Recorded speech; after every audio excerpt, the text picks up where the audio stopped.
새벽기도의 말씀들도 전체적으로 이렇게 다 끝나고 내년도에는 에스라 이렇게 나가게 됩니다. 역대하를 우리가 보면서 그 왕들의 이야기도 있지만 그 왕 아래에서 있는 백성들, 어떤 왕 아래에 있는가, 그것이 참 너무나 참 중요하고 좋은 왕 아래에 있었던 백성들은 신앙적으로도 그들이 보호를 받고 믿음으로 살아가는 그러한 은혜가 있는데, 나쁜 왕 아래에 있으면은 백성들도 참 어렵고 오히려 그 진노로 인해서 그들도 고난과 저주 같은 삶을 살게 된다는 것이죠. 우리가 이 시대를 살면서 우리들도 우리가 대한민국이 그동안 반만년의 역사라고 하는 그 큰 역사를 가지고 있지만 한 번도 세계에서 주목을 받아본 적도 없고, 또 세계 사람들에게 이 우리가 괜찮은 나라라고 하는 이런 말을 들어본 적도 없는 그러한 미약하고 가난한 나라로 우리가 수천 년 동안을 사실 살아왔었습니다. 그러다가 우리 대한민국이 1800년대 후반에 복음을 받아들이게 되고 서양 선교사들을 통해서 새로운 문명을 접하게 되기도 하고, 또 여러 가지 위협적인 어떤 그런 일들도 있었지만은 어쨌든 예수님을 믿는 그런 믿음이 들어온 이후로 우리나라에 많은 변화가 일어나고 또 예수를 믿는 사람들이 생기고 교회가 생기고 그러면서 동시에 이 나라의 경제적 발전과 부흥, 또 미약했던 동방의 끝자락에 있었던 이 나라가 지금은 K-팝이라든지 K-문화 뭐 이런 것들로 세계 문화를 선도하고 또 많은 나라들을 또 이렇게 거느릴 수 있는, 또 도울 수 있는 그런 나라로 바뀌게 되었는데, 그러한 모든 그 원동력, 그러한 모든 기초가 바로 1950년대 이후 전쟁 이후에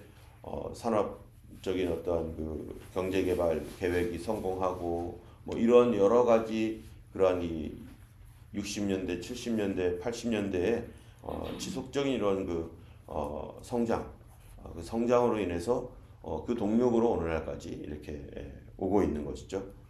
그 일로 인해서 세계 사람들이 한강의 기적이다라고 할 정도로 엄청난 발전, 부흥을 이루었는데, 그 뒤에 동시에 바로 교회가 그때 함께 부흥하면서 많은 사람들이 교회로 와서 하나님께 부르짖고 기도하고 1950년대 전쟁으로 인해서 다 쓰러지고 다 없어졌던 그러한 그 모든 산업시설과 이러한 간접적인 사회 간접자분들, 또 뭐 이런 모든 것들을 아무것도 없는 곳에서 오직 하나님께 부르짖고 천막만 세워놓으면은 여기저기서 교회로 달려와서 고통과 괴로움이 있는 사람들이 그 천막에서 기도하다가 은혜 받고 하나님의 축복이 각각 개인에게 내리니까 그들의 삶이 윤택하게 되고 또 편안하게 되고, 그러면서 나라도 경제적으로 발전하는, 그래서 하나님의 손이 교회를 통해서 정말로 이 나라를 부흥시켰습니다.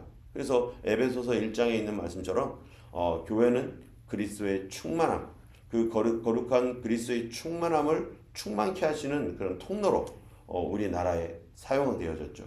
하나님께서 어떠한 축복을 주실 때 하나님은 교회를 통해서 그런 축복을 주시는데, 우리나라는 정확하게 동일한 딱 맞는 예로서 얘기해 줄 수 있는 교회의 부흥과 산업의 부흥이 동시에 일어나서 그런 가운데 저는 1980년대에 예수님을 알게 되고 교회를 1980년부터 다니게 되었는데, 온 나라에 정말로 그런 은혜의 단비가 항상 쏟아졌던 80년대였던 것 같아요. 어디를 가든지 성도들이 같이 찬양하며, 또 어느 교회든지 어느 교회를 가든지 같은 믿음, 같은 마음으로 하나님을 섬겼던 그러한 80년대를 제가 기억하는데요. 이러한 시대에 태어났다는 것이 지금 와서 생각해 보면 참 감사합니다. 그러한 시대, 부흥의 시대, 하나님을 찾고 구하며 온 나라가 주님께 부르짖고 있었던 그런 부흥의 시대, 하나님의 은혜의 단비가 막 전국에 쏟아졌을 때 그 단비를 맞은 사람 중에 한 사람이 또 저이기도 하고 여러분이기도 할 것입니다.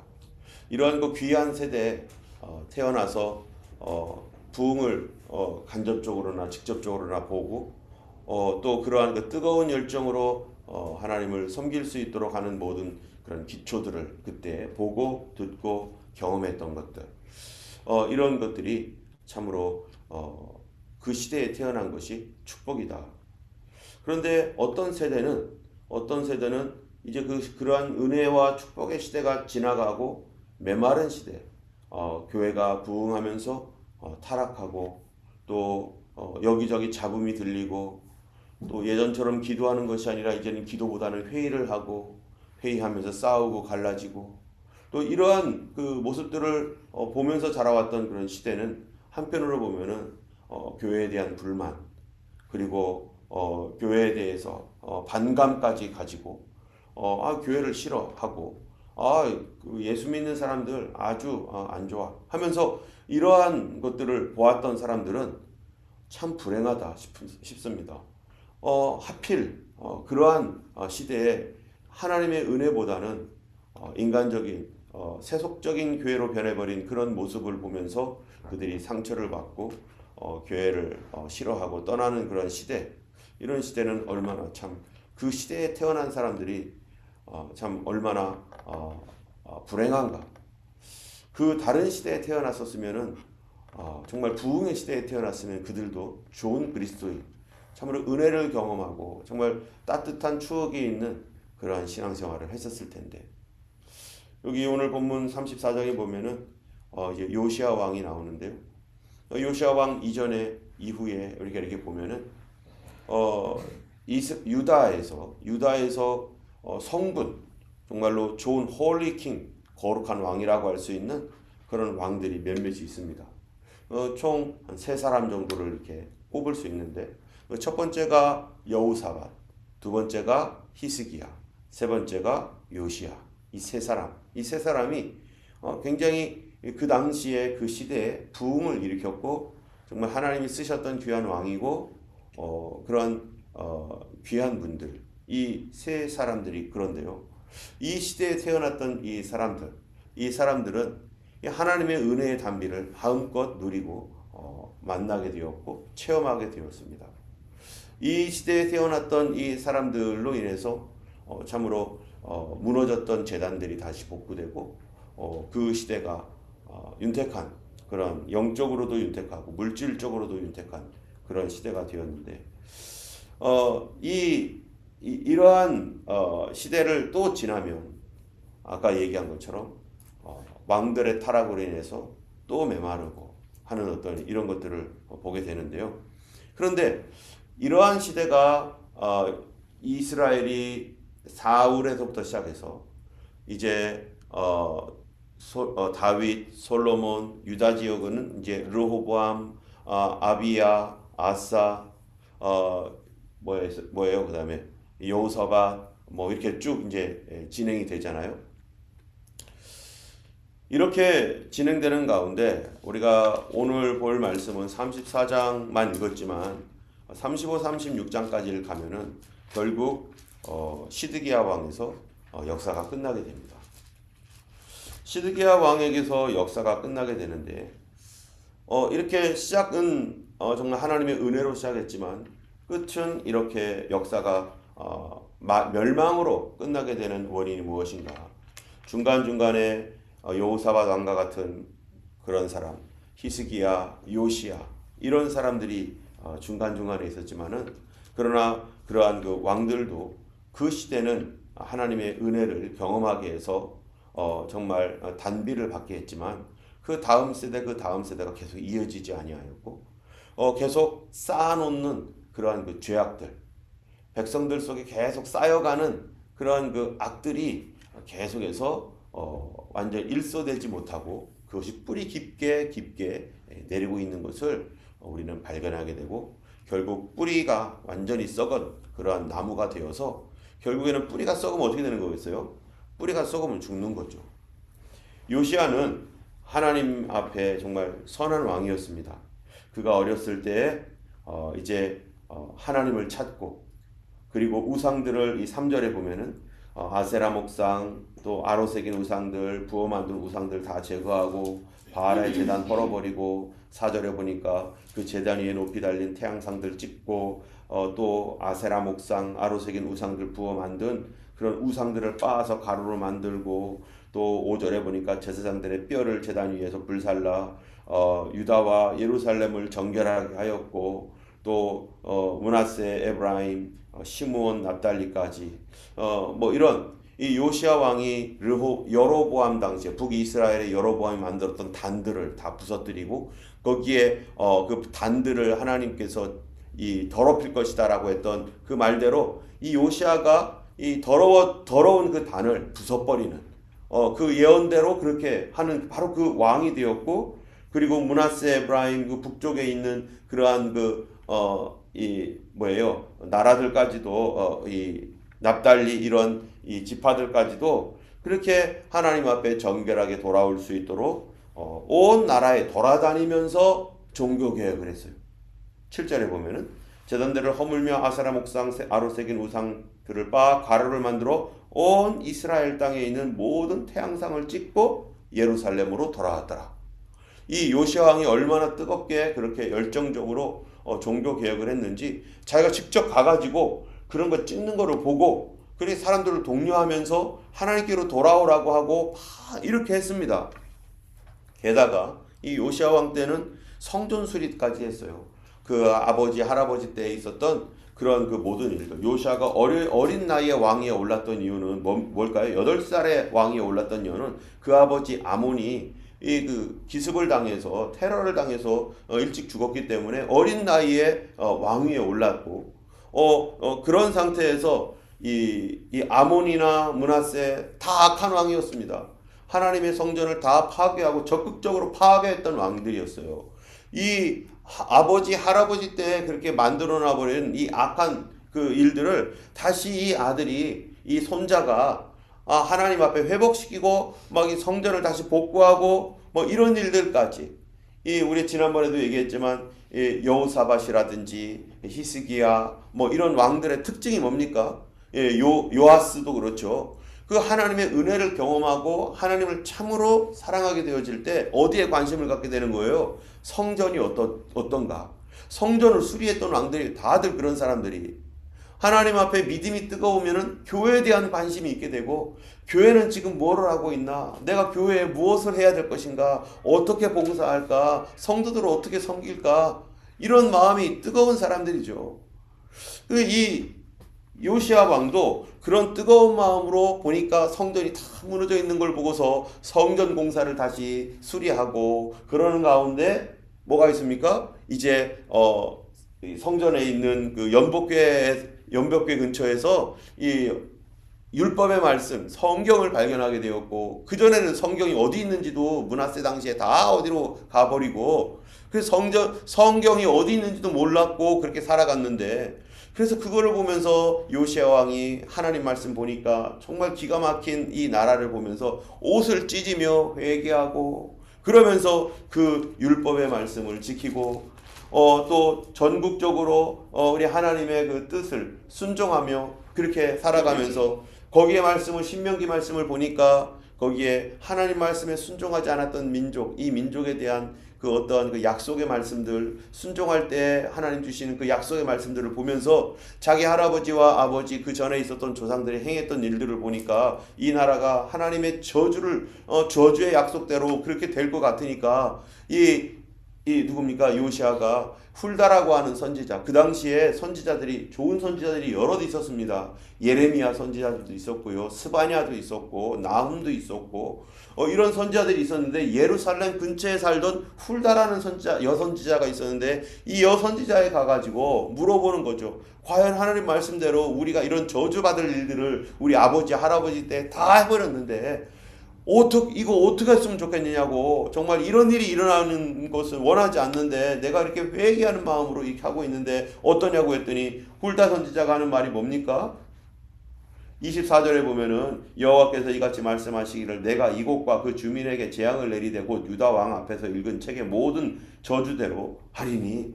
이 저주가요 이 요시아가 이렇게 종교 개혁을 단행하는데도 불구하고 이 저주가 하나님 말씀을 지금 하나님 말씀에 있는 그 말씀대로 요시아를 통해서 일어나는 이 종교 개혁도 안 된다는 거예요.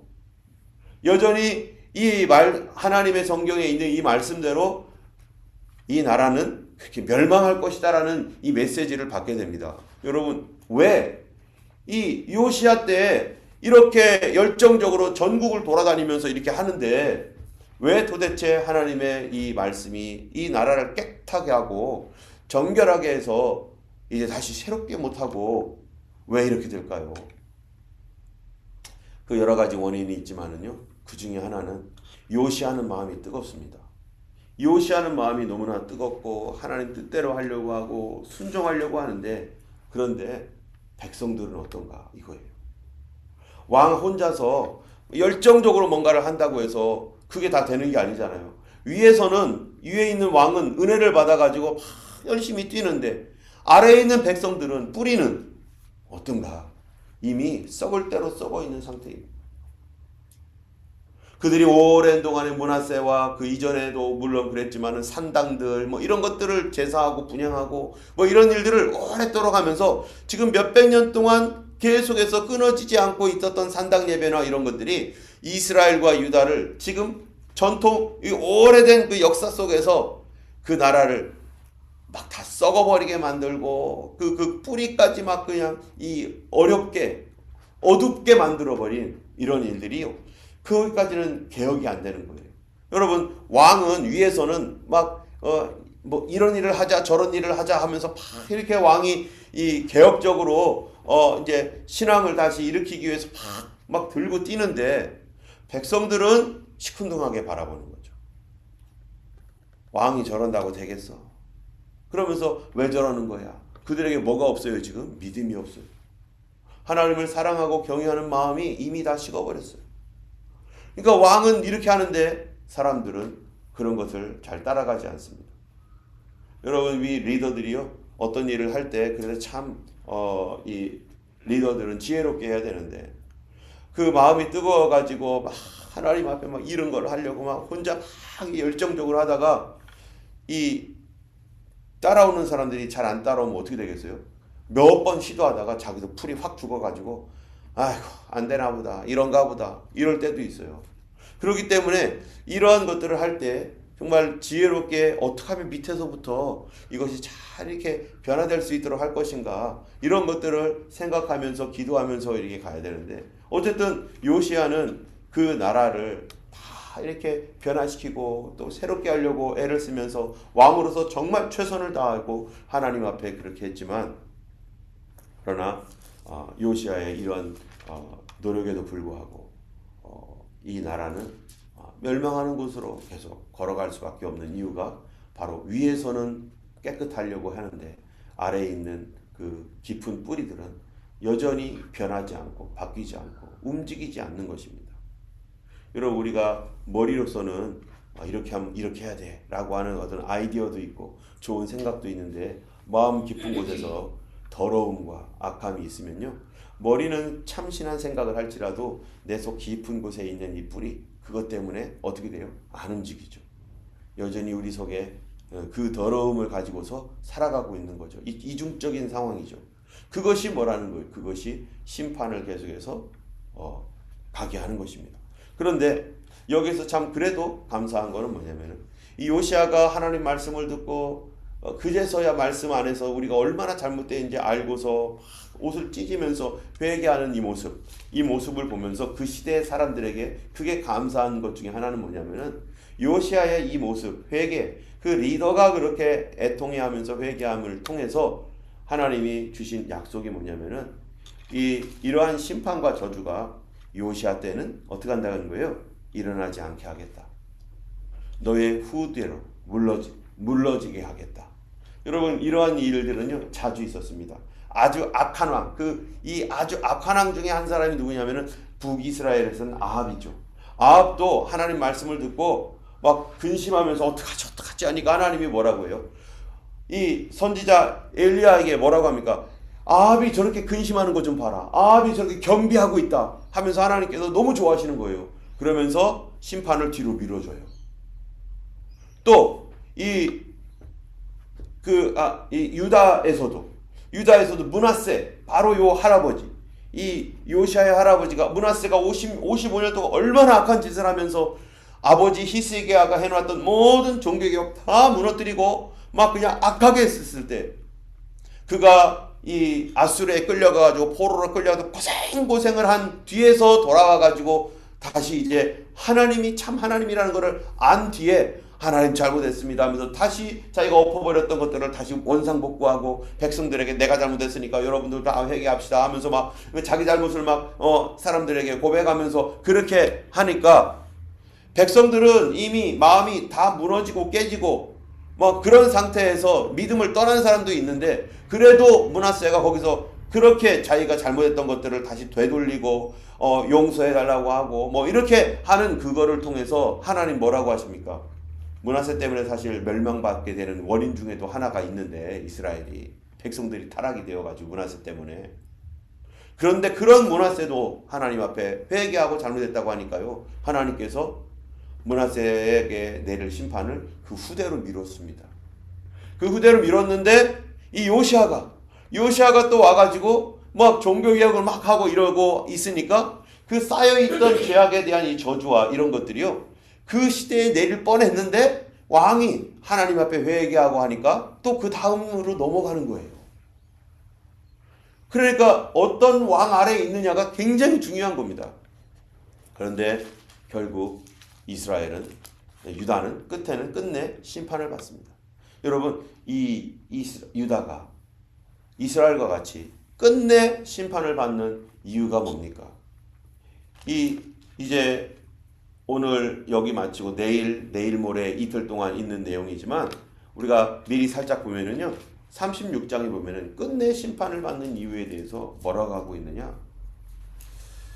36장 14절부터 16절까지 보면은 16절에 보면 이렇게 돼 있어요. 15절부터 보면 이렇게 합니다. 그 조상들의 하나님, 36장입니다. 여호와께서 그의 백성과 그 거하시는 곳을 아끼사 부지런히 그 사신들을 그 백성에게 보내어 이르셨으나, 그죠? 이 이스라엘과 유다에게 계속해서 메신저, 하나님 말씀을 가지고 있는 이 사람들을 계속 선지자들을 보내고 회개하라고 하고 하나님의 축복의 말씀을 선포하고, 그렇지 않으면은 복이 없다라고 하고 하나님께로 돌아오라고 하고 계속 했는데, 16절에 그의 백성이 하나님의 메신저, 말씀을 전하는 사람들을 어떻게 해요? 비웃고 그의 말씀을 멸시하며 그의 선지자들을 욕하여 여호와의 진노를 그 백성에게 미치게 하여 어떻게 할 수 없게 했다고요? 회복할 수 없게 하였으므로. 여러분, 사람이 회복이 안 되는, 하나님께서 또 일하셔도 하나님도 회복 못 시킨다는 거예요. 뭐를요? 어떤 상태가 되면 회복이 안 됩니까? 여기 보니까 하나님 말씀을 비웃는 상태까지 가버렸어요. 말씀을 멸시하고 하나님의 종들을 욕하고 그런 것들이 일반화되어 버려요. 하나님 그분 자체에 대하여 그분이 하시는 말을 멸시하면, 여러분, 하나님 말하는 것마다 다 멸시하는데 어떻게 회복이 됩니까? 듣는 말마다 다 싫은데 백성들이 그 상태까지 가버렸습니다. 그러므로 말미암아 회복할 수 없는 상태가 되었는데, 그런데 이 끝에 회복할 수 없었을지라도 하나님께서 그 시대에 심판을 내려서 결국 70년 동안 나라가 어떻게 됩니까? 바벨론의 포로 생활을 하게 되고 나라는 멸망하고, 그런데 하나님이 이미 그 멸망 가운데서도 뭐를 준비해 놓으신 하나님이에요? 바로 회복을 준비해 놓으신 하나님입니다. 그 시대 사람들이 다 그런 것들이 이 바벨론에 의해서 침략을 받고 다 무너지고 깨지고 그러면서 그들이 그제서야 므낫세처럼 우리가 하나님을 배반했구나, 잘못했다는 것들을 그제서야 알고 하나님 그렇게 할 수 있도록 그들에게 약속의 말씀을 주셨는데, 70년 뒤에 어떻게 한다고요? 돌아오게 하겠다, 회복시키겠다, 돌아오면 성전 짓고 다시 시작해라. 하나님 어떤 하나님이세요? 다시 시작하게 하시는 하나님이죠. 우리가 회복할 수 없는 상태까지 내려갔을지라도 우리 하나님께서 그들의 마음을 새롭게 하기 위해서 하나님은 여전히 일하시는데 그 고난과 고통을 통해서라도 자기가 한 번 선택한 백성, 한 번 결정한 백성들은 결코 뭐예요? 버리지 않는다는 거예요. 하나님 말씀을 그렇게 멸시하고 무시해왔던 그 백성들, 매를 쳐서라도 그들이 다시 회복될 수 있도록, 그 전에는 매로 치기 전까지는, 세게 치기 전까지는 회복이 안 되는 거예요. 매를 맞기 전까지는 회복이 안 되는 거예요. 그런데 하나님의 매가 들려지니까 그거를 통해서 이스라엘이 아픈 줄 알고 그제서야 하나님께 잘못했습니다. 그래서 회복하여 다시 자기 나라로 돌아오게 된 뒤에 그들이 성전을 짓는데 36장 22절 23절에 약속대로 됩니다. 여기 보면 뭐라고 합니까? 21절부터 보면요. 이에 토지가 황폐하여 땅이 안식년을 누린 같이 안식하여 70년을 지냈으니, 이게 이스라엘이 포로가 되어서 끌려간 기간이죠. 거기서 종이 되어서 살았던 고난의 기간이죠. 여호와께서 예레미야의 입으로 하신 말씀이 이루어졌더라. 바사의 고레스 왕, 이제 70년이 지난 뒤에 바벨론이 멸망하고 페르시아가 이제는 전 세계를 지배할 당시에 바로 첫 번째 왕 고레스 왕 원년에 여호와께서 예레미야 입으로 하신 말씀을 이루시려고 여호와께서 바사의 고레스 왕의 마음을 감동시키심에 그가 온 나라에 공포도 하고 조소도 내려. 하나님께서 역사의 주관자이십니다. 그래서 그 하나님이 이 이스라엘을 회복해 하려고 페르시아 왕의 마음을 어떻게 해요? 감동시켜서, 그의 마음을 감동시켜서 그들이 이스라엘이 돌아와서 다시 뭐라고 해요? 23절에 바사왕 고레스가 이같이 말하노니 하늘의 신 여호와께서 세상 만국을 내게 주셨고 나에게 명령하여 유다 예루살렘의 성전을 건축하라 하셨나니 너희 중 그의 백성된 자는 다 올라갈지어다. 너희 하나님 여호와께서 함께 하시기를 원하노라 하였더라 하신 말씀처럼 하나님은 그들에게 다시 소망을 주시고 나는 너의 하나님이야, 나는 너의 하나님이야 하면서 다시 하나님께서 그들을 품으시고 그들을 안아주시는 이 일을 역사를 통해서 이루어 가시는 하나님 때문에 하나님이 이렇게 될 것이라고 미리 예언하셨고 예언하신 말씀대로 하나님 그렇게 이루어 가십니다. 여러분 지금도 여전히 예수님의 다시 오심에 이 예언이 아직 이루어지지 않고 있는데 그 오직 한 가지 그 말씀을 하나님이 지킬 겁니까? 안 지킬 겁니까? 당연히 지키죠. 그렇다면은 이 시대 가운데 이 역사를 주관해 가셔서 움직여 가시는 하나님의 역사 속에 그럼 우리는 어느 편에 서 있을 것인가? 하나님을 대적하는 편에서 막 살아갈 것인가? 아니면 하나님 편에서 하나님께서 이 땅에 대한 말씀을 이런 말씀 주셨어. 이런 역사를 하나님이 인도하실 거야. 그렇기 때문에 우리는 하나님 편에서 우리가 진리 편에서 이렇게 살아갈 거야. 할 것입니까? 바로 우리 오늘 2023년도 우리가 어떻게 살아왔습니까? 우리가 1년 동안 받았던 말씀, 그 말씀이 나에게 주신 하나님 말씀인 줄 알았다면은 이 말씀을 내가 끝까지 붙들고 나는 그 말씀 가운데 걸 살 거야. 세상 환경 형편이 어쩔지라도 역사를 주관하시고 우리를 인도하시는 그분은 변하지 않아. 그 말씀대로 살 거야 하고서 하나님 편에 살아왔는가? 이제 2024년도 이제 1월 1일 날 우리가 말씀 뽑기를 할 텐데요. 여러분 기도하고 뽑으셔야 됩니다. 하나님 앞에 하나님 이 말씀 나에게 허락하신 말씀이 나에게 오게 하여 주시옵소서. 기도하고 하나님 앞에 믿음으로 그 말씀을 붙들 때 하나님 분명히 그 말씀 가운데 역사하시고 그 말씀 가운데 우리에게 방향을 주시고 그 말씀 가운데 하나님이 축복의 말씀들을 주실 것입니다. 우리 이 성경 말씀 이제 2024년도 우리 교회에 주시는 말씀도 있고요. 또 이제 온 인류에게 주신 그런 말씀도 있잖아요. 주님의 다시 오심을 우리가 기억한다면 이 어렵고 험난한 그런 이 시대 가운데 우리는 어느 편에서 살아갈 것인가? 세상 편에서 지금 이게 이렇게 하자고 하니까 그 세상이 하자고 하니까 이렇게 할 것인가? 아니면 말씀은 이거니까 우리가 세상은 멸망할 거고 세상은 그럴 거야. 하나님이 심판할 거야. 우리 말씀대로 살자 해서 하나님 편에 살 것인가? 우리 온 교회가 우리 성도님들이 말씀 편에서 살아가고 하나님 뜻대로 살아가는 우리 모두가 되기를 주 예수님의 이름으로 간절히 축원하고 그렇게 축복합니다. 기도하겠습니다. 걸어가신 하나님 아버지, 지금까지 하나님의 은혜로 지켜주시고 돌봐주시는 은혜 감사합니다. 아버지 하나님, 역사를 주관하시는 하나님, 또 그 역사를 이끌어 가시는 그 하나님 앞에 우리가 진리 안에 서 있게 하여 주시고 주님 편에 있게 하여 주시어서 세상의 말을 따라가지 아니하고 하나님 말씀